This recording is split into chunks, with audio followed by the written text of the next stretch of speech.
Good morning once again.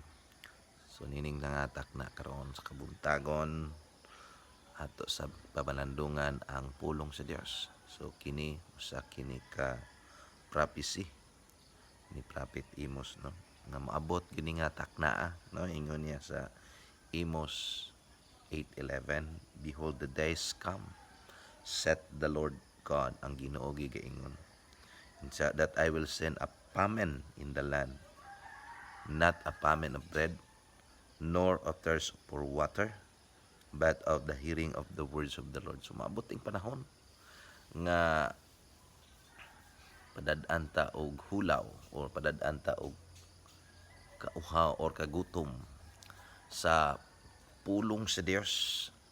So karon dili pa kayo matagaan atong pagtagad ang pulong sa Ginoo. Kay karong panahon na unlimited ang pulong sa Dios. Sa bisag asang dapit makapaminaw tag pulong sa Ginoo. So daghan ang mga magwawali pero moabot ang panahon nga mingawon na kas pulong sa Ginoo. So kanos ama ni mahitabo ni mga kahigalaan sa panahon unya sa tribulation period. Mangita na kag pulong sa Ginoo. Munang sa ato karon kahigayunan nga maminaw tag pulong sa Dios.